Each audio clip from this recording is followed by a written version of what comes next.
சமீபத்தில் கும்மிடிப்பூண்டி போயிருந்தேன். கும்மிடிப்பூண்டி ரயில்வே ஸ்டேஷனில் அங்கேருந்து இறங்கினதும் ஒரு விஷயம் என் கண்ணில் பட்டது.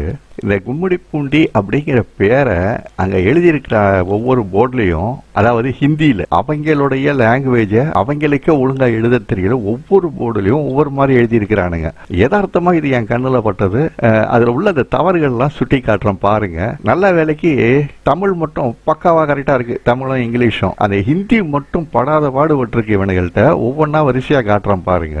இதில் பெரிய காமெடியே இந்த பெயர் பலகை தான். இதில் அவங்க எப்படி எழுதியிருக்கிறாங்க, அதில் என்னென்ன தவறு இருக்குன்னு நான் வரிசையாக சொல்லி காட்டுறேன் பாருங்க.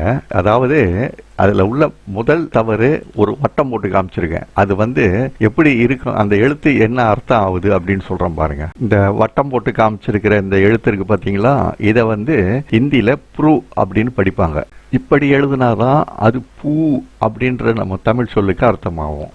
இங்கே அவன் நாவுக்கு பதிலாக பா எழுதியிருக்கிறான். அவன் முன்னால் எழுதியிருக்கிற எழுத்தையும் இதையும் கம்பேர் பண்ணி பாருங்க. இப்போ இந்த போர்டில் இன்னும் எங்கே இருக்குது, அந்த மூணு சொல்லி இன் நம்ம போடுவோமே, அது எங்கே இருக்குது? வெறும் ஹிந்தி மட்டுமே படிக்க தெரிஞ்ச ஒருத்தன் இந்த போர்டை படித்தான்னாக்கா இப்படித்தான் படிப்பான். நீங்கள்லாம் எங்களுக்கு ஹிந்தி கற்றுக் கொடுக்க முயற்சி பண்ணாதீங்க.